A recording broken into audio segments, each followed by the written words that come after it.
Explorer Top 125. In samenwerking met Rolex.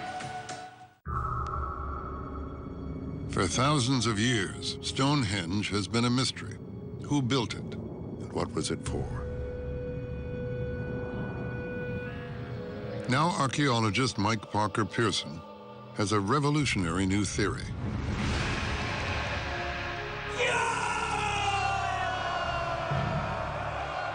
Stonehenge was just half of a vast religious complex. He believes Stonehenge was built to house the spirits of the dead, that it was linked to another mysterious sacred monument,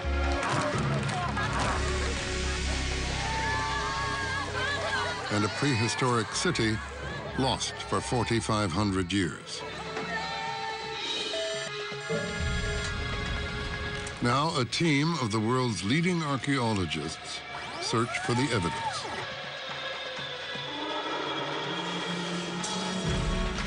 After 5 millennia, they may be close to unlocking the hidden story buried in these ancient stones.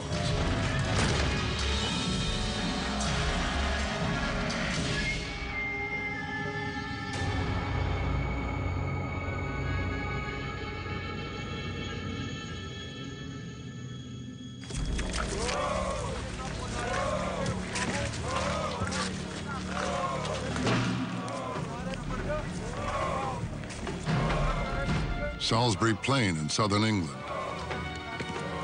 2500 BC. At the same time as the pyramids in Egypt are under construction, workers here complete the outer circle of Stonehenge.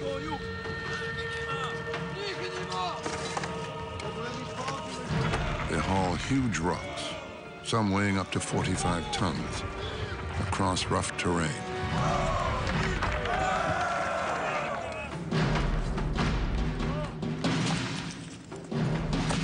They work each granite-like stone into shape, then pull them upright to form the Great Stone Circle. Thousands of people work on this massive project.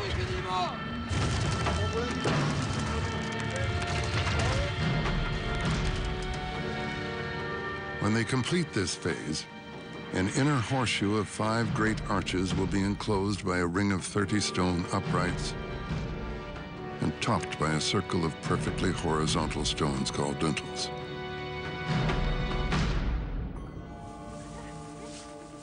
But while we know this was an incredible feat of engineering, who these people were and why they built Stonehenge has remained one of the great unsolved mysteries of the ancient world. In fact, it's only in the last 15 years that scientists have known how old Stonehenge is. Using radiocarbon analysis, they have dated the stone circle to 4,500 years ago. This means Stonehenge was built long before the Romans, King Arthur, or the Druids. It dates to a time before writing and the invention of the wheel, the Stone Age. And still no one has yet convincingly solved the mystery of what it was built for.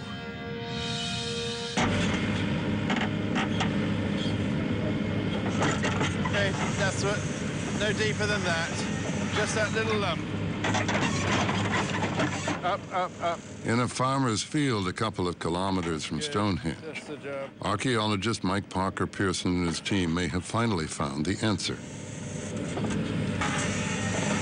We start by uncovering the trenches, take the polythene off, get the stones out, move them to one side.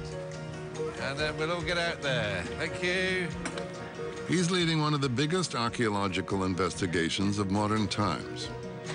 A 7-year project aimed at unlocking, once and for all, the mystery surrounding Stonehenge. Along with archaeologists, he's assembled an army of surveyors, geophysicists, and 270 volunteers. But they do not dig at Stonehenge. Instead, they excavate the surrounding countryside, It's here that Parker Pearson believes they'll find evidence to support a revolutionary new theory.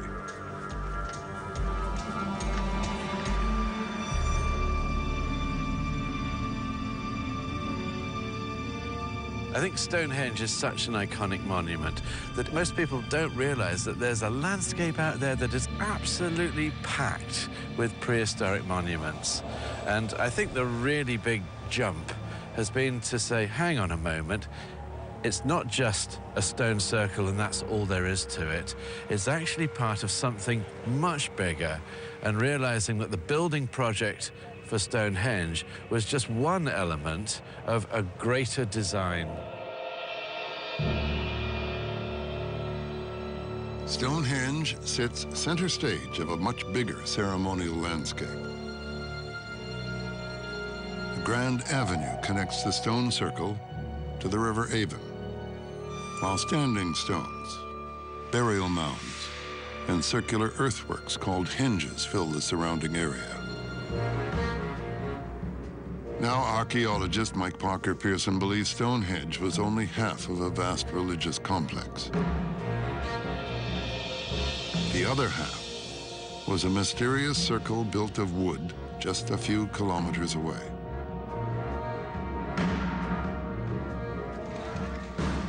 At certain times in the year, Parker Pearson believes, thousands traveled to the area to take part in rituals marking the cycle of life and death.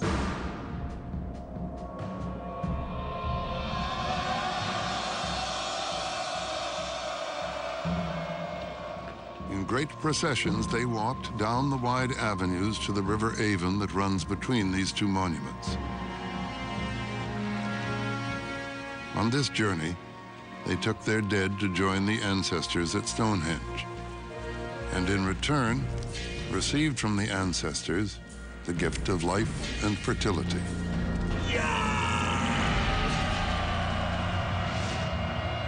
This is the theory. Now Parker Pearson must find the evidence. If this theory works, then there should be some kind of settlement close to Stonehenge, and there should be an avenue linking it to the river, just as there's an avenue from Stonehenge to the river. So are we going to find that there was actually a city there? Are we going to find that there's nothing there at all? Or are we going to find something completely different? It's very important that we investigate. If he's right, Parker Pearson's theory will transform our understanding of this prehistoric world.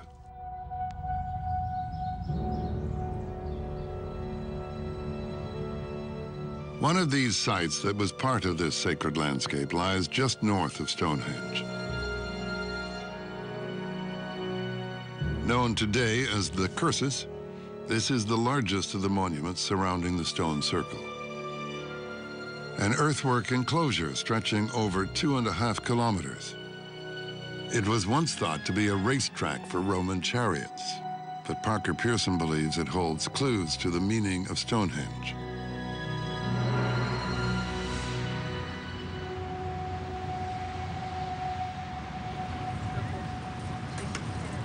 Today, excavations along the side of the Cursus uncover deep ditches, and now the team finds evidence that begins to unlock its secrets.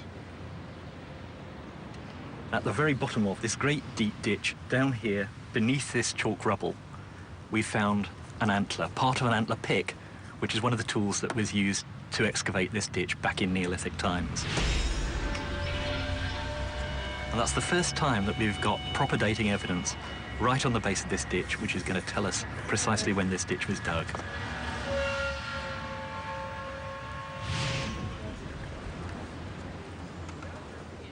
The radiocarbon dating of the antler pick reveals the Cursus was built 500 years before Stonehenge.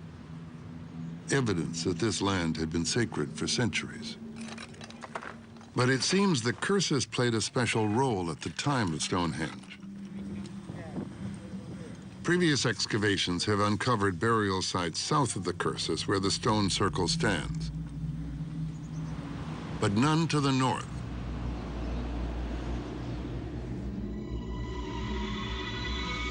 To Parker Pearson, this suggests the cursus became a dividing line, marking off the land surrounding Stonehenge as sacred.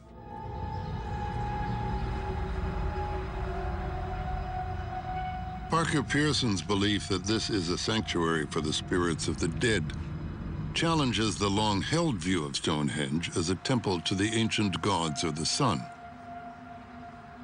It also raises a fascinating possibility. You could see this as a city for the dead, a domain of the dead, a place that was set aside for them within this dramatic landscape. And I thought, well, if that's the case, then there's got to be a domain for the living. If Stonehenge is reserved for the spirits of the dead, Parker Pearson must now find evidence of the living. In samenwerking met Rolex.